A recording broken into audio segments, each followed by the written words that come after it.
ॐ चिदम्बरमठाधीशं सिद्धारूढयतीश्वरं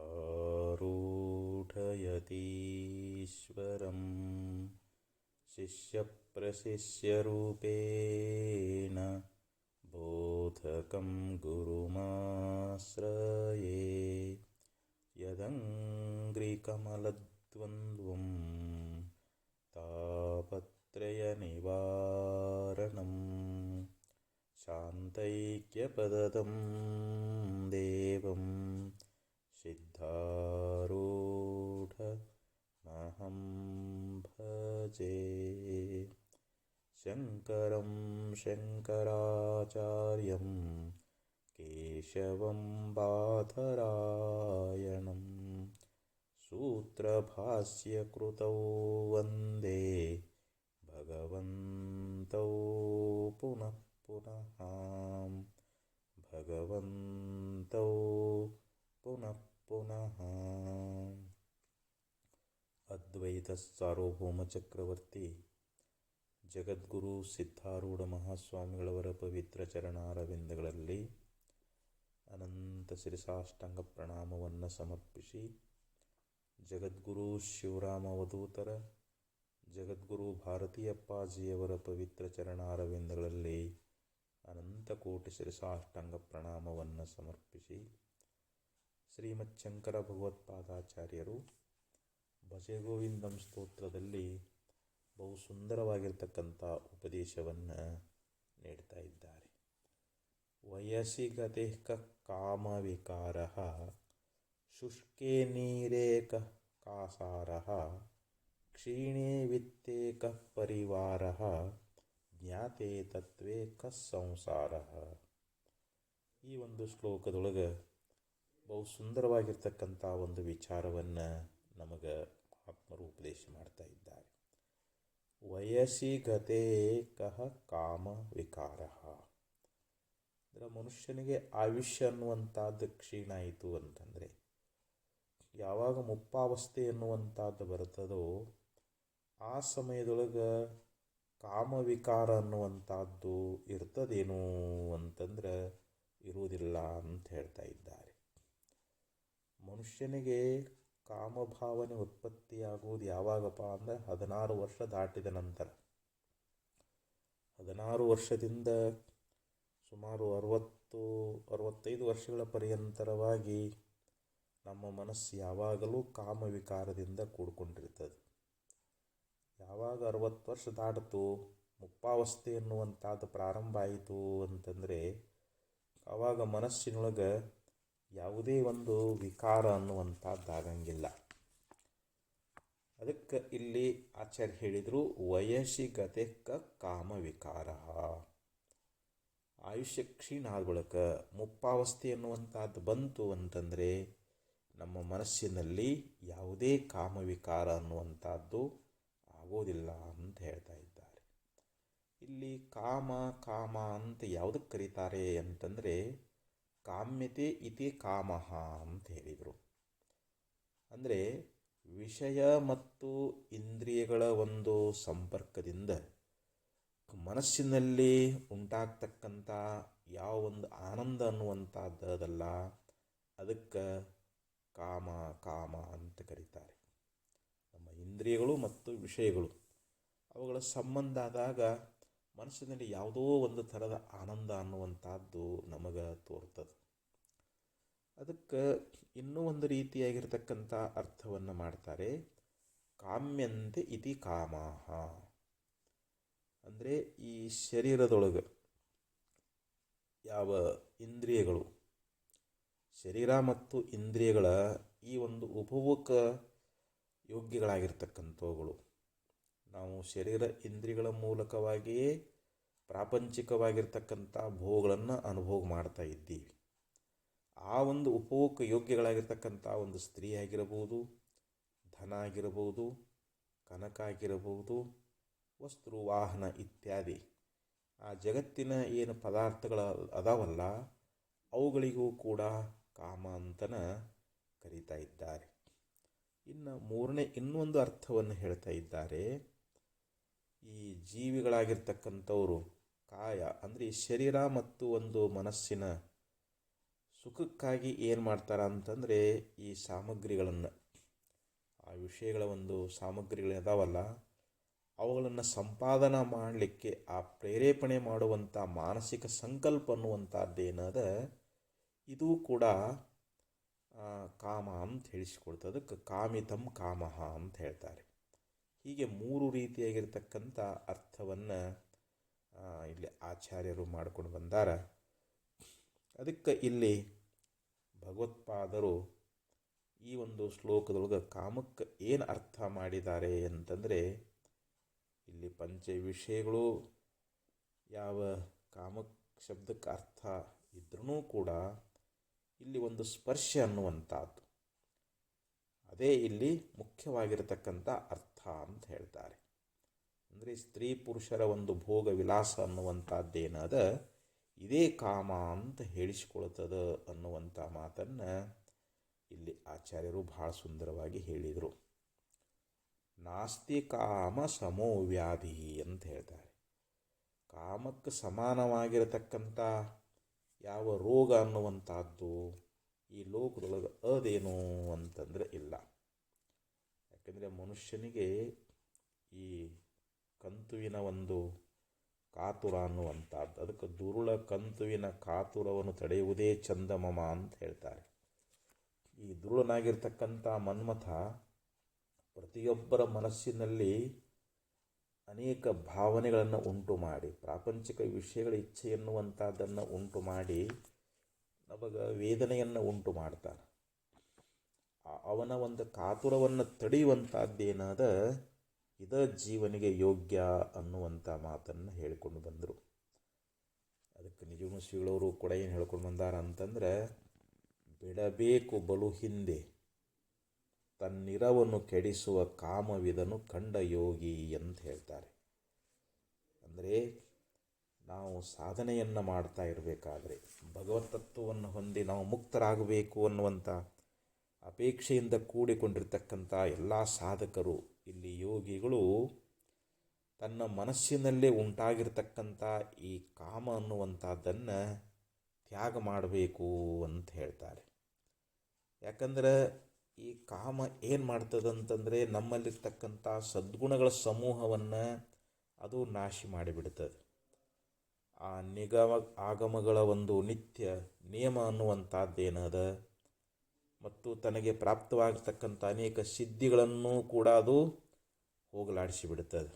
ಅಷ್ಟೇ ಅಲ್ಲ, ಈ ಜಗತ್ತಿನೊಳಗೆ ಅವನು ಏನು ಪೂಜ್ಯತೆಯನ್ನು ಪಡೀತಾ ಇದ್ದಾನೆ ಅದನ್ನು ಕೂಡ ಅದು ಏನು ಮಾಡ್ತದೆ, ಸುಂದರವಾಗಿರ್ತಕ್ಕಂಥ ಶರೀರವನ್ನು ಮತ್ತು ಗುರು ಹಿರಿಯರಿಂದ ನಮಗುಂಟಾಗ್ತಕ್ಕಂಥ ಗೌರವವನ್ನು ಮತ್ತು ರಾಜರುಗಳ ಒಂದು ಪ್ರೀತಿ ಅನ್ನುವಂಥದ್ದನ್ನು ಮತ್ತು ಸತ್ಪುರುಷರಲ್ಲಿ ನಾವು ಯಾವ ಒಂದು ವಿನಯವನ್ನು ಇಟ್ಕೊಂಡಿರ್ತೇವಲ್ಲ ಅದನ್ನು ಕೂಡ ಅದು ಏನು ಮಾಡ್ತದೆ, ದೂರ ಮಾಡಿಬಿಡ್ತದೆ ಅಂತ.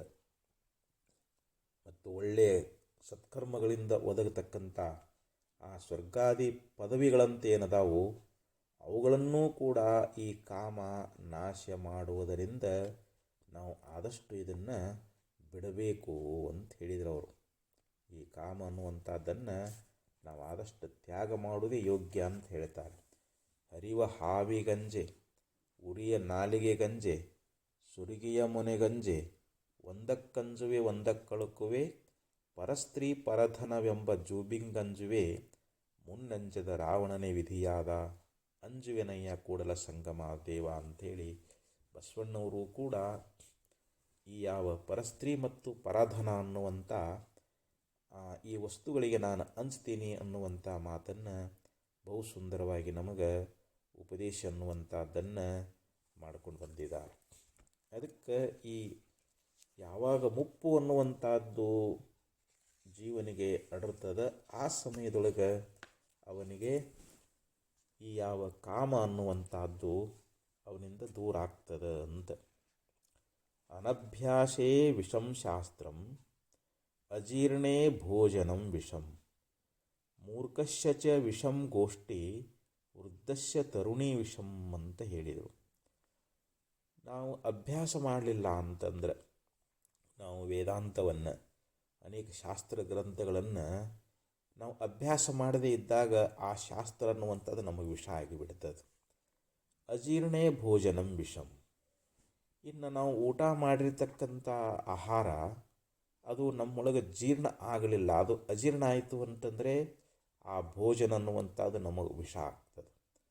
ಮೂರ್ಖಶ್ಚ ವಿಷಂ ಗೋಷ್ಠಿ.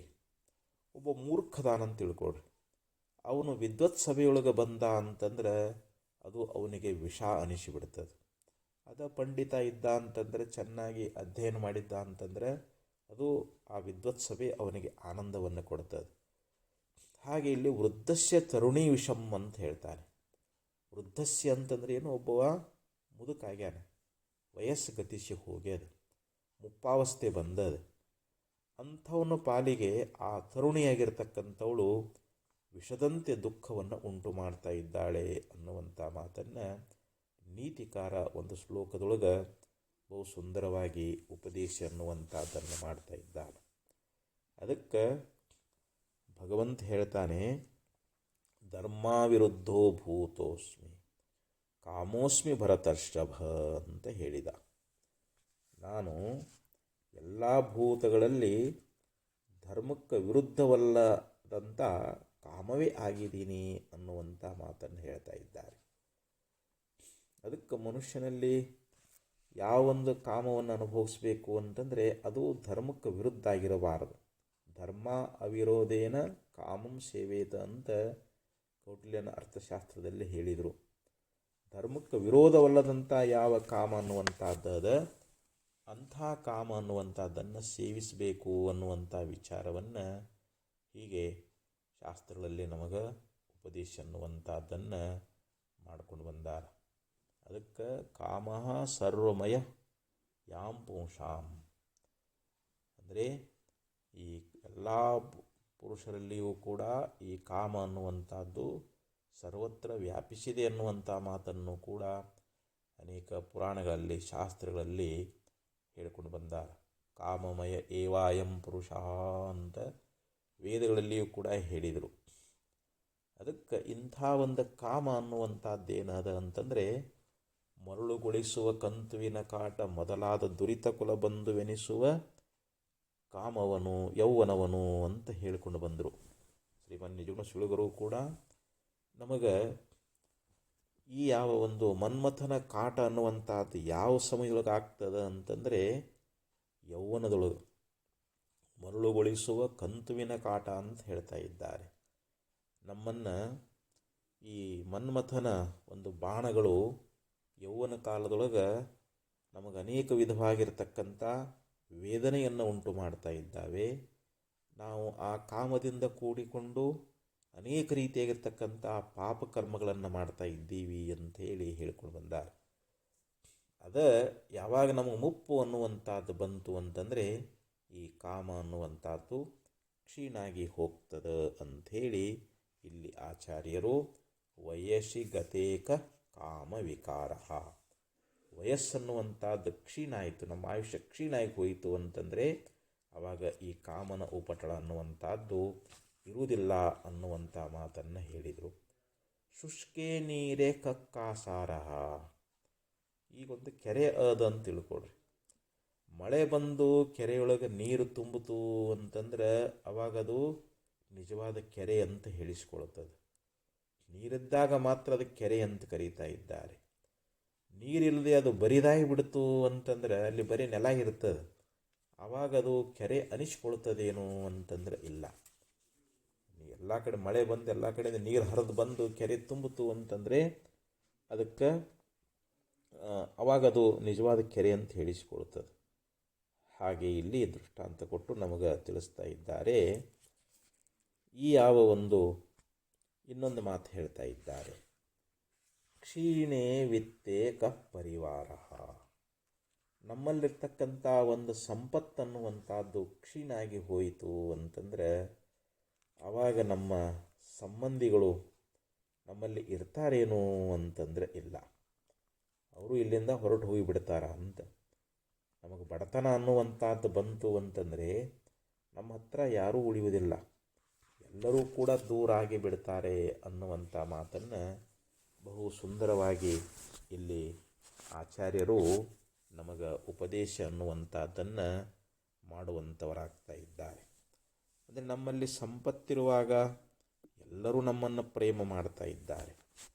ಸಂಪತ್ತೆಲ್ಲ ಗತಿಸಿ ಹೋಯಿತು, ನಮಗೆ ಬಡತನ ಅನ್ನುವಂಥದ್ದು ಬಂತು ಅಂತಂದ್ರೆ ಆವಾಗ ನಮ್ಮ ಹತ್ರ ಯಾರೂ ಸುಳಿಯುವುದಿಲ್ಲ, ಎಲ್ಲರೂ ಕೂಡ ನಮ್ಮಿಂದ ದೂರಾಗಿ ಹೋಗಿಬಿಡ್ತಾರೆ ಅಂಥೇಳಿ ಬಹಳ ಸುಂದರವಾಗಿರ್ತಕ್ಕಂಥ ವಿಚಾರವನ್ನು ನಮಗೆ ಇಲ್ಲಿ ಆಚಾರ್ಯ ತಿಳಿಸಿದರು.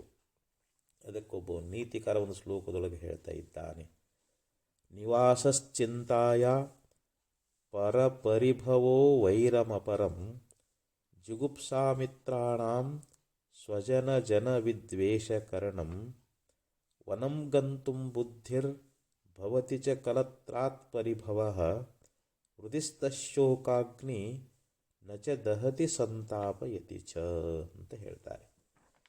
ಅಂದರೆ ಈ ಬಡತನ ಅನ್ನುವಂಥದ್ದು ನೋಡ್ರಿ, ಬಡತನಕ್ಕೆ ಉಂಬುವ ಚಿಂತೆ, ಉಣಲಾದರೆ ಉಡುವ ಚಿಂತೆ, ಉಡಲಾದರೆ ಹೆಂಡಿರ ಚಿಂತೆ, ಹೆಂಡಿರಾದರೆ ಮಕ್ಕಳ ಚಿಂತೆ, ಮಕ್ಕಳಾದರೆ ಬದುಕಿನ ಚಿಂತೆ, ಬದುಕಾದರೆ ಕೇಡಿನ ಚಿಂತೆ. ನೋಡಿರಿ, ಈ ಬಡತನದಿಂದ ಎಷ್ಟು ಮನುಷ್ಯನಿಗೆ ಚಿಂತೆ ಅನ್ನುವಂಥದ್ದು ಪ್ರಾಪ್ತಿಯಾಗ್ತದೆ. ನಮ್ಮಲ್ಲಿರ್ತಕ್ಕಂಥ ಎಲ್ಲ ಸಂಪತ್ತು ಹೋಗಿ ನಮಗೆ ಬಡತನ ಬಂತು ಅಂತಂದರೆ ಇದು ಚಿಂತೆಗಳಿಗೆ ತವರು ಮನೆ ಆಗ್ತದೆ ಅಂತ. ಈ ಬಡತನದಿಂದ ನಾವು ಇದರಿಂದ ಅಪಮಾನ ಅನ್ನುವಂಥದ್ದನ್ನು ಹೊಂದ್ತಾ ಇದ್ದೀವಿ, ನಮ್ಮನ್ನು ಯಾರೂ ಗೌರವಿಸುವುದಿಲ್ಲ. ಅದಕ್ಕೆ ನಿವಾಸಶ್ಚಿಂತಾಯ ಪರಪರಿಭವೋ ವೈರಮಪರಂ, ಇತರರಿಂದ ನಾವು ಅವಮಾನವನ್ನು ಹೊಂದಿ ಮತ್ತು ಒಂದು ರೀತಿಯಿಂದ ಒಂದು ಹಗೆತನ, ಒಂದು ವೈರತನ ಅನ್ನುವಂಥದ್ದು ಉಂಟಾಗ್ತದೆ. ಮತ್ತು ನಮಗೆ ಯಾರ ಸ್ನೇಹಿತರಿದಾರಲ್ಲ, ಜುಗುಪ್ಸಾಮಿತ್ರಾಣಾಂ, ಮಿತ್ರಾಣಾಂ ಅಂತ ನಮ್ಮ ಸ್ನೇಹಿತರು, ನಮ್ಮ ಗೆಳೆಯರು, ನಮಗೆ ಬಡತನ ಬಂದರೆ ಅವರಿಗೂ ಕೂಡ ಇದು ಬೇಸರಿಕೆಯನ್ನು ಉಂಟು ಮಾಡ್ತದೆ. ಮತ್ತು ಇನ್ನು ನಮಗೆ ನೆಂಟರು, ಬಂಧು ಬಾಂಧವರು ಅಂತೇನದಾರ, ಸ್ವಜನ ಜನ ವಿದ್ವೇಷಕರಣಂ. ಸ್ವಜನ ಅಂತಂದರೆ ನಮಗೆ ಅನೇಕ ಬಂಧುಗಳದಾರ, ನೆಂಟರದಾರ, ಅವರು ಕೂಡ ನಮ್ಮಿಂದ ದೂರಾಗಿ ಹೋಗಿಬಿಡ್ತಾ ಇದ್ದಾರೆ. ನಮಗೆ ಸ್ನೇಹಿತರು, ಆಪ್ತರು, ನೆಂಟರು, ಬಾಂಧವರು ಅಂತೇನದಾರ, ನಮ್ಮ ಬಡತನವನ್ನು ನೋಡಿ, ನಮ್ಮಲ್ಲಿರ್ತಕ್ಕಂಥ ದಾರಿದ್ರ್ಯ ಅವಸ್ಥೆಯನ್ನು ನೋಡಿ, ನಮ್ಮ ಸಂಪತ್ತು ಹೋಯ್ತಂದರೆ ಅವರೆಲ್ಲರೂ ದೂರ ಹೋಗಿಬಿಡ್ತಾ ಇದ್ದಾರೆ. ಆವಾಗ ನಮ್ಮ ಮನಸ್ಸಿಗೆ ಏನನ್ನಿಸ್ತದೆ, ವನಂ ಗಂತುಂ ಬುದ್ಧಿರ್ ಭವತಿ ಚ ಕಲತ್ರಾತ್ ಪರಿಭವಃ. ಏನಪ್ಪ, ಇಲ್ಲಿ ನಾವು ಮನೆಯೊಳಗನೆ ಇರೋದು ಬೇಡ, ಎಲ್ಲಾದರೂ ಅರಣ್ಯಕ್ಕೆ ಹೋಗಿಬಿಡಬೇಕು, ಅರಣ್ಯದೊಳಗಿದ್ದುಕೊಂಡು ಅಲ್ಲೇ ಜೀವನ ಮಾಡಬೇಕು ಅಂತ ಈ ಒಂದು ಭಾವನೆ ಅನ್ನುವಂಥದ್ದು ಬರ್ತದೆ. ಮತ್ತು ಅವಾಗ ಹೆಂಡತಿಯೂ ಕೂಡ ನಮ್ಮನ್ನು ಬಹಳ ಉಪೇಕ್ಷೆಯಿಂದ ನೋಡ್ತಾ ಇದ್ದಾಳೆ. ಕಲತ್ರಾತ್ ಪರಿಭವ ಅಂತ ಹೇಳಿದರು.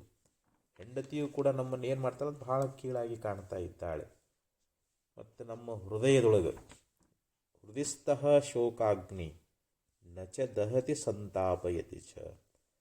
ಹೃದಯದಲ್ಲಿರ್ತಕ್ಕಂಥ ಯಾವ ಶೋಕಾಗ್ನಿ ಅನ್ನುವಂಥದ್ದು ಏನಾಗ್ತದೆ ಅಂತಂದರೆ ಅದು ಆ ಯಾವ ಶೋಕ ಅನ್ನುವಂಥದ್ದು ಅದು ಉರಿತಾ ಇದ್ರೂ ಕೂಡ ಅದು ನಮ್ಮನ್ನು ಸುಡುವುದಿಲ್ಲ, ಆದರೆ ನಮ್ಮನ್ನು ಅದು ಬೇಯಿಸ್ತಾ ಇರ್ತದೆ ಅಂತ ಹೇಳ್ತಾ ಇದ್ದಾರೆ. ಹಿಂಗೆ ನಮ್ಮಲ್ಲಿರ್ತಕ್ಕಂಥ ಒಂದು ಈ ಸಂಪತ್ತನ್ನುವಂಥದ್ದು ಏನದ ಅಂತಂದ್ರೆ ಅದು ಹೊರಟು ಹೋಯಿತು ಅಂತಂದರೆ ಯಾರೂ ನಮ್ಮನ್ನು ಗೌರವದಿಂದ ಕಾಣಲಾರರು, ಯಾರೂ ನಮ್ಮ ಸಹಾಯಕ್ಕೆ ಬರಲಾರರು. ಆವಾಗ ನಮ್ಮ ಬಂಧು ಬಾಂಧವರೆಲ್ಲ ನಮ್ಮಿಂದ ದೂರಾಗಿ ಹೋಗಿಬಿಡ್ತಾ ಇದ್ದಾರೆ ಅನ್ನುವಂಥ ಮಾತನ್ನು ಬಹು ಸುಂದರವಾಗಿ ನೀತಿಕಾರ ನಮಗೆ ಉಪದೇಶ ಅನ್ನುವಂಥದ್ದನ್ನು ಮಾಡ್ತಾ ಇದ್ದಾರೆ. ಅಂದರೆ ನಮಗೆ ಬಂಧುಗಳು ಯಾವಾಗಿರ್ತಾರ, ನಮಗೆಲ್ಲ ಸ್ನೇಹಿತರು ಯಾವಾಗಿರ್ತಾರೆ ಅಂತಂದರೆ ಇನ್ನೊಂದು ಕಡೆಯಲ್ಲಿ ಮಹಾಭಾರತದೊಳಗೆ ಹೇಳಿದ್ರು ಅವರು, ಯಸ್ಯಾರ್ಥಸ್ತಸ್ಯ ಮಿತ್ರಾಣಿ ಯಸ್ಯಾರ್ಥಸ್ತಸ್ಯ ಬಾಂಧವ ಯಸ್ಯಾರ್ಥ ಸ ಪುಮಾನ್ ಲೋಕೆ ಯಸ್ಯಾರ್ಥ ಸಚ ಪಂಡಿತ ಅಂತ ಒಂದು ಮಾತು ಹೇಳಿದರು ಅವರು. ಅಂದರೆ ಯಸ್ಯ ಅರ್ಥ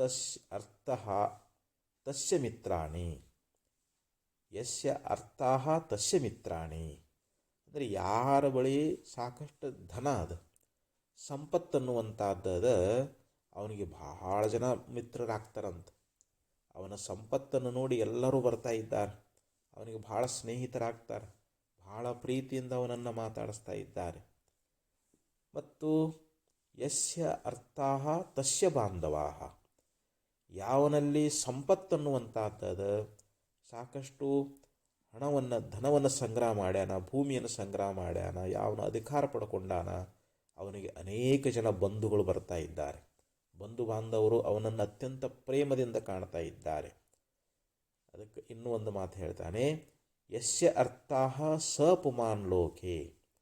ಇಲ್ಲಿ ನಿಜವಾದ ಪುರುಷ ಯಾರಪ್ಪ ಅಂತಂದರೆ, ಈ ಲೋಕದೊಳಗೆ ಯಾವನು ಸಂಪತ್ತುಳ್ಳವನಾಗಿದ್ದಾನೆಯೋ ಅವನೇ ನಿಜವಾದ ಪುರುಷ, ಅವನೇ ನಿಜವಾದ ಇಲ್ಲಿ ಗಂಡಸು ಅಂತ ಹೇಳ್ತಾ ಇದ್ದಾರೆ.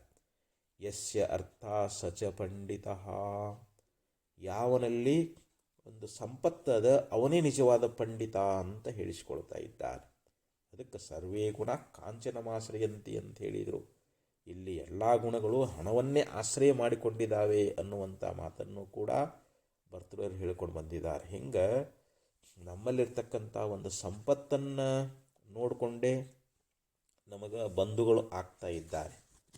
ನಮಗೆ ಸಂಪತ್ತು ಹೋಯಿತು ಅಂತಂದರೆ ಅಲ್ಲಿ ನಮ್ಮ ಪರಿವಾರ ಅನ್ನುವಂಥದ್ದಲ್ಲಿ ಇರ್ತದೇನು ಅಂತಂದ್ರೆ ಇರೋದಿಲ್ಲ. ಎಲ್ಲರೂ ದೂರಾಗಿ ಹೋಗಿಬಿಡ್ತಾ ಇದ್ದಾರೆ. ಅದಕ್ಕೆ ಪೂರ್ವದಲ್ಲಿ ಒಂದು ಶ್ಲೋಕದಲ್ಲಿ ಹೇಳಿದ್ದೀವಿ, ಅಂದರೆ ನಮ್ಮೊಳಗೆ ಆ ಸಂಪತ್ತನ್ನುವಂಥದ್ದಿದ್ದಾಗಲೇ ಬಹಳ ಸುಂದರವಾಗಿರ್ತಕ್ಕಂಥ ಒಂದು ಮಾತನ್ನು ಹೇಳಿಕೊಂಡು ಬರ್ತಾ ಇದ್ದಾರೆ. ಅಂದರೆ ಈ ಸಂಪತ್ತನ್ನುವಂಥದ್ದೇ ಇದ್ದಾಗ ನಮ್ಮ ಮಡದಿಯಾಗಲಿ, ಮಕ್ಕಳಾಗಲಿ, ಬಾಂಧವರಾಗಲಿ ಎಲ್ಲರೂ ನಮ್ಮನ್ನು ಪ್ರೇಮದಿಂದ ಕಾಣ್ತಾ ಇದ್ದಾರೆ. ವಿತ್ತೇನ ಹೀನಂ ಪುರುಷಂ ತ್ಯಜಂತಿ ದಾರಾಶ್ಚ ಪುತ್ರಾಶ್ಚ ಸಹೋದರಾಶ್ಚ ತಂ ವಿತ್ತವಂತಂ ಪುನರೇವ ಯಾಂತಿ ವಿತ್ತಂ ಹಿ ಲೋಕೆ ಪುರುಷಸ್ಯ ಬಂಧುಹು ಅಂತ ಹೇಳಿದರು. ನೋಡಿ, ಬಹಳ ಸುಂದರವಾಗಿರ್ತಕ್ಕಂಥ ಒಂದು ವಿಚಾರವನ್ನು ಸುಭಾಷಿತದೊಳಗೆ ಹೇಳಿಕೊಂಡು ಬಂದರು. ವಿತ್ತೇನ ಹೀನಂ ಪುರುಷಂ ತ್ಯಜಂತಿ. ಮನುಷ್ಯನಲ್ಲಿ ಒಂದು ಹಣ ಇತ್ತು ಅಂತಂದ್ರೆ ಎಲ್ಲರೂ ನಮ್ಮ ಹತ್ರ ಬರ್ತಾರೆ. ಅದೇ ಹಣ ಹೋಗಿಬಿಡ್ತು ಅಂತ ತಿಳ್ಕೊಳ್ರಿ. ನಾವು ಸಂಪತ್ತನ್ನು ಕಳ್ಕೊಂಡ್ಬಿಟ್ಟೇವಿ, ನಮಗೆ ಬಡತನ ಅನ್ನುವಂಥದ್ದು ಬಂತು ಅಂತ ತಿಳ್ಕೊಳ್ರಿ.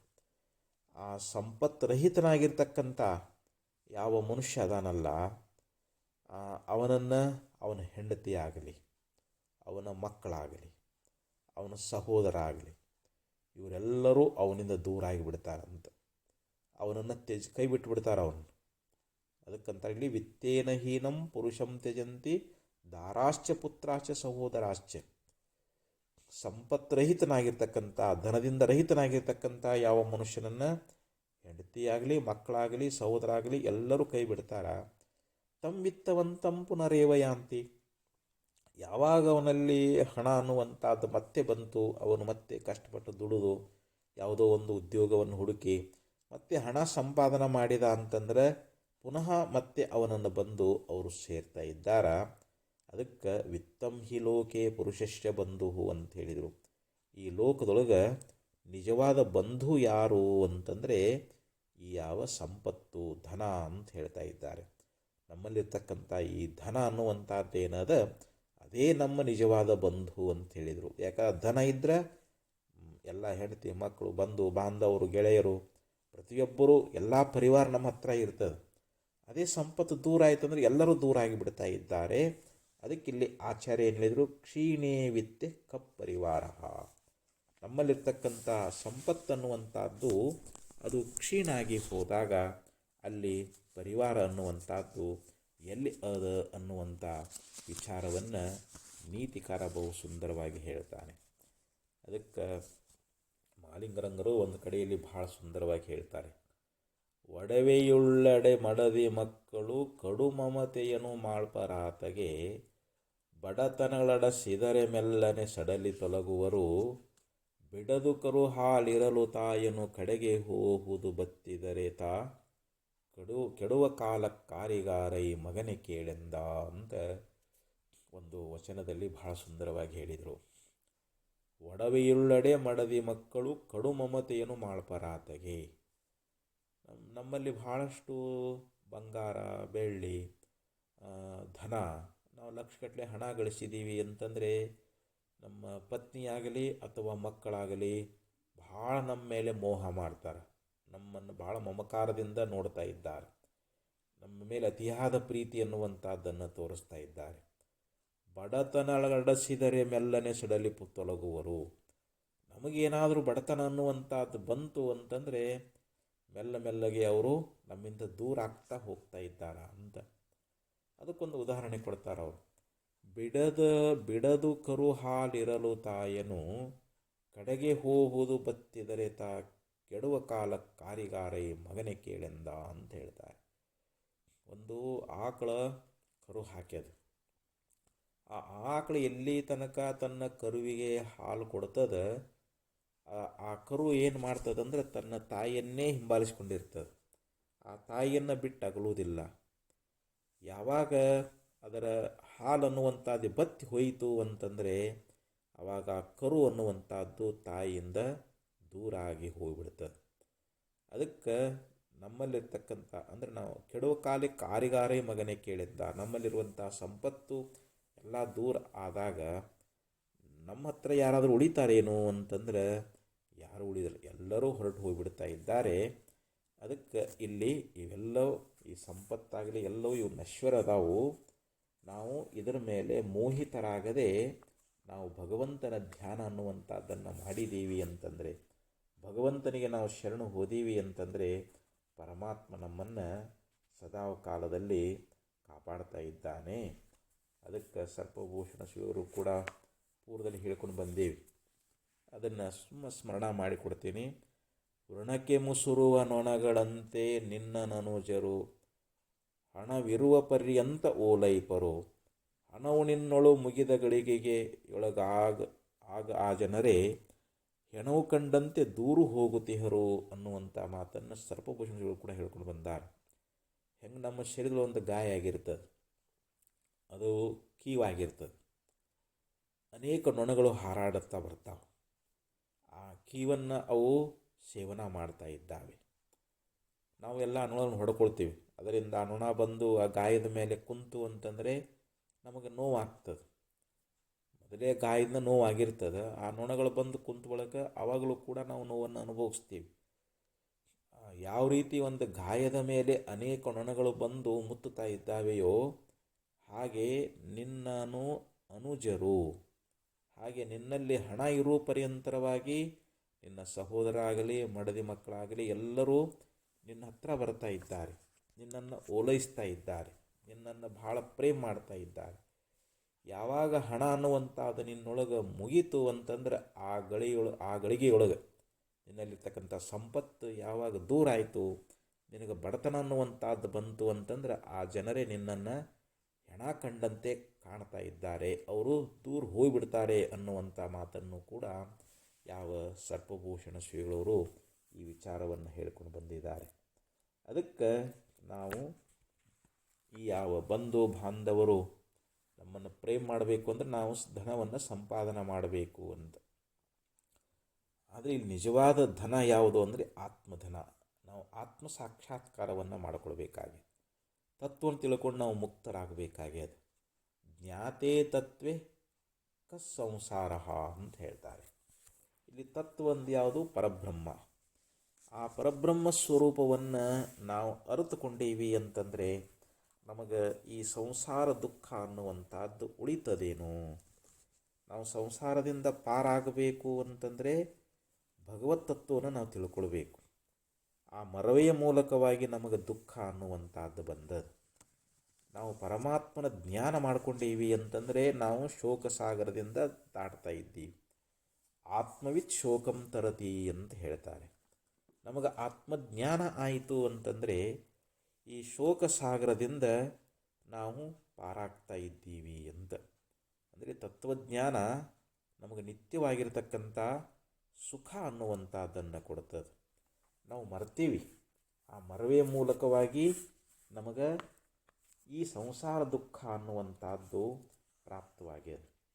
ನಾವು ಯಾವಾಗ ಪರಮಾತ್ಮನ ಜ್ಞಾನವನ್ನು ಮಾಡಿಕೊಂಡೀವಿ, ಪರಬ್ರಹ್ಮದ ಸ್ವರೂಪನ್ನು ನಾವು ತಿಳ್ಕೊಂಡೀವಿ ಅಂತಂದರೆ ಆವಾಗ ಈ ಭವಸಾಗರವನ್ನು ನಾವು ಸುಲಭವಾಗಿ ದಾಟ್ತಾ ಇದ್ದೀವಿ ಅಂತ ಹೇಳ್ತಾ ಇದ್ದಾರೆ.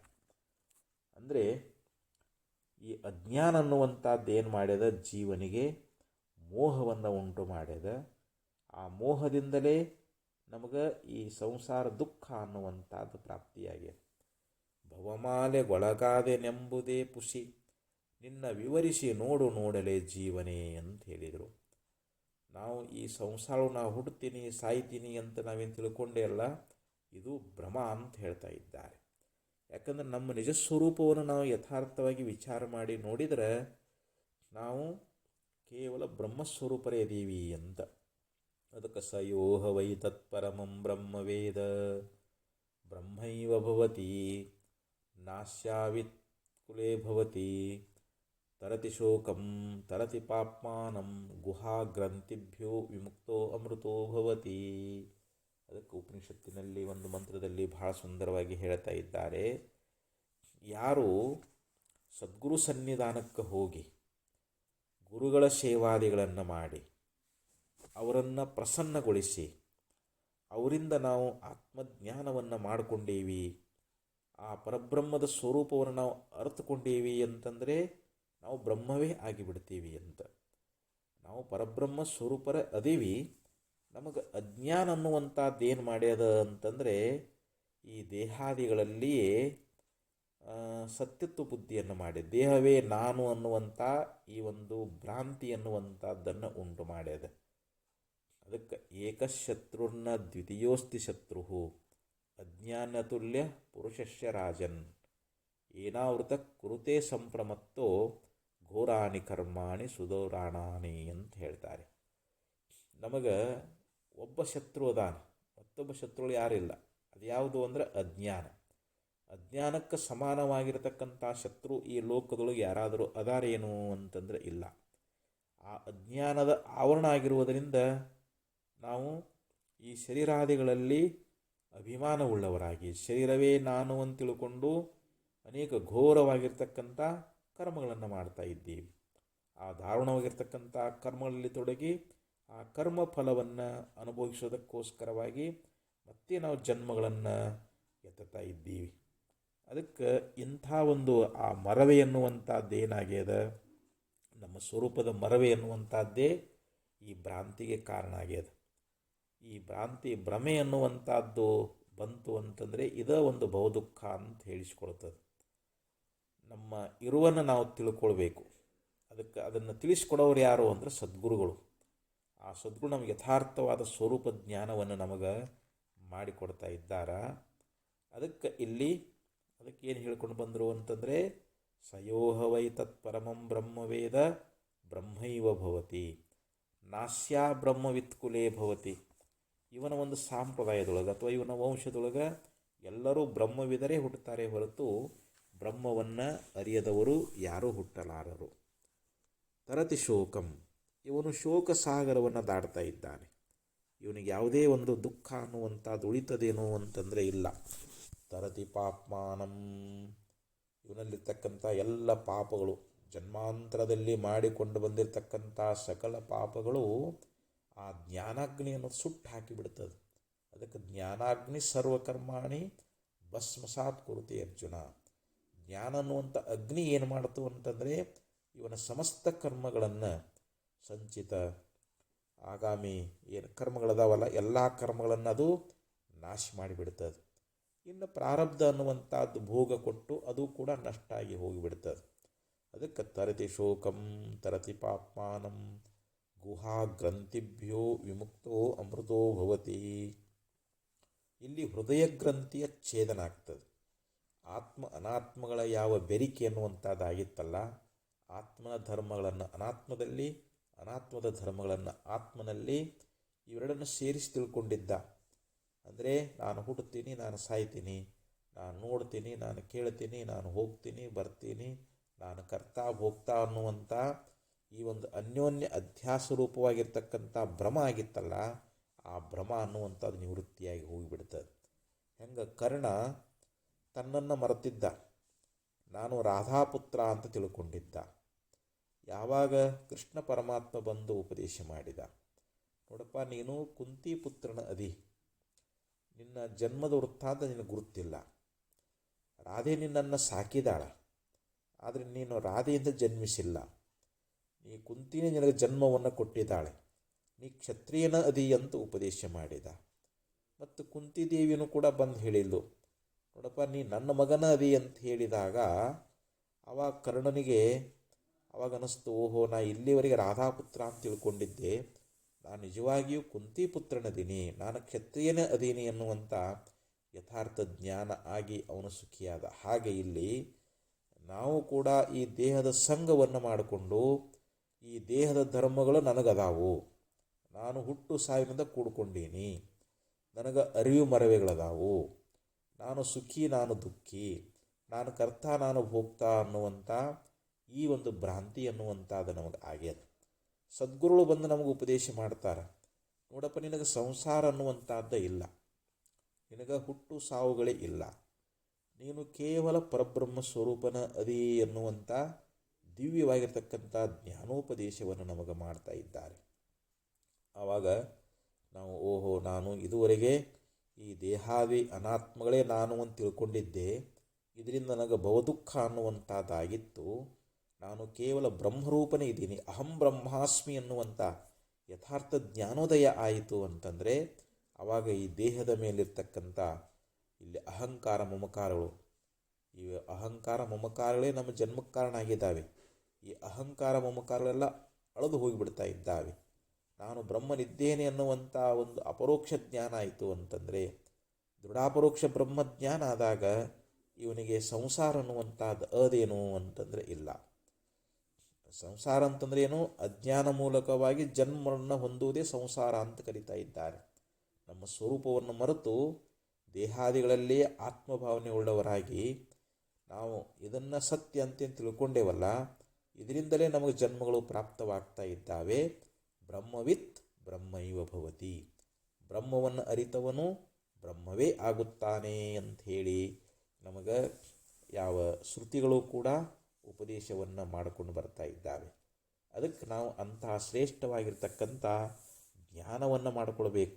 ಜ್ಞಾತೇ ತತ್ವೇ ಕಸ್ಸಂಸಾರ, ಆ ತತ್ವದ ಜ್ಞಾನ ಆಯಿತು ಅಂತ ತಿಳ್ಕೊರಿ. ನಾವು ಗುರುಗಳಿಂದ ಶಾಸ್ತ್ರಗಳಿಂದ ಯಥಾರ್ಥವಾಗಿರ್ತಕ್ಕಂಥ ತತ್ವವನ್ನು ತಿಳ್ಕೊಂಡೀವಿ. ತತ್ವ ಅಂತ ಯಾವುದು? ಪರಬ್ರಹ್ಮ. ಸರ್ವಂ ಖಲ್ವಿದಂ ಬ್ರಹ್ಮ.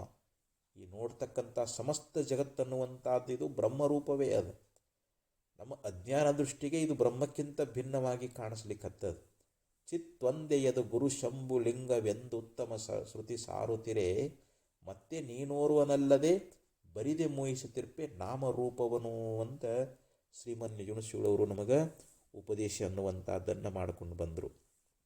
ಅದಕ್ಕೆ ಹೇಳ್ತಾರೆ, ಚಿತ್ತೊಂದೆಯದು ಗುರು ಶಂಭು ಲಿಂಗವೆಂದು, ಚಿದ್ರೂಪವಾಗಿರತಕ್ಕಂಥ ನಾವೇನು ಸತ್ತು ಚಿತ್ತು ಆನಂದ ನಿತ್ಯ ಪೂರ್ಣವಾಗಿರ್ತಕ್ಕಂಥ ಯಾವ ಒಂದು ವಸ್ತು ಅನ್ನುವಂಥದ್ದದ, ಯಾವ ತತ್ವ ಅನ್ನುವಂಥದ್ದದ, ಅದುವೇ ಗುರು ಶಂಭುಲಿಂಗ, ಅದುವೇ ಗುರು ಆಗ್ಯದ, ಅದೇ ಶಂಭುಲಿಂಗ ಆಗ್ಯದ.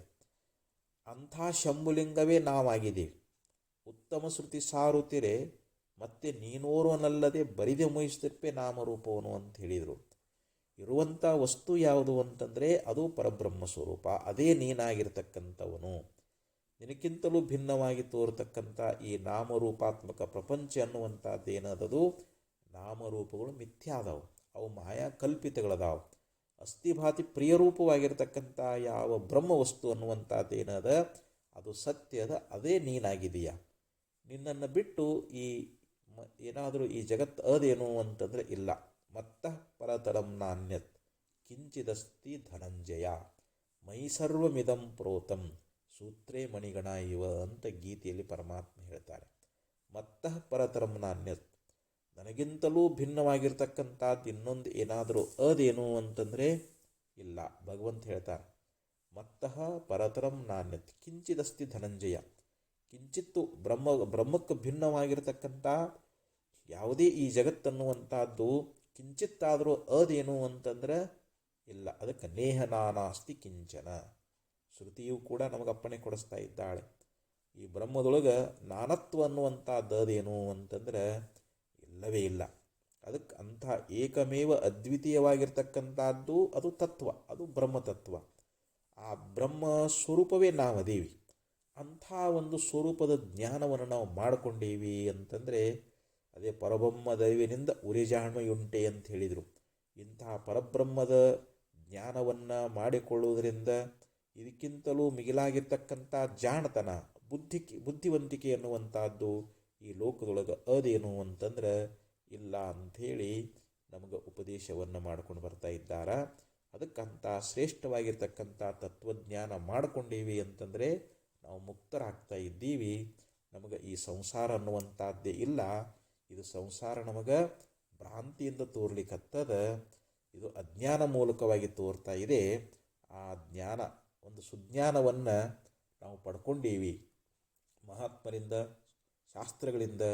ಅಂಥ ಸುಜ್ಞಾನ ನಾವು ಆದೀವಿ ಅಂತಂದರೆ ನಮಗೆ ನಿಜವಾಗಿಯೂ ಈ ಸಂಸಾರ ಅನ್ನುವಂಥದ್ದು ಇಲ್ಲವೇ ಇಲ್ಲ ಅನ್ನುವಂಥ ವಿಚಾರವನ್ನು ಆಚಾರ್ಯರು ಬಹು ಸುಂದರವಾಗಿ ನಮಗೆ ಉಪದೇಶ ಅನ್ನುವಂಥದ್ದನ್ನು ಮಾಡಿದಾರ.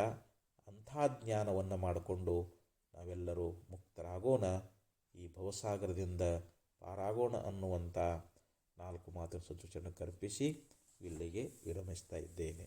ಓಂ ತತ್ಸತ್.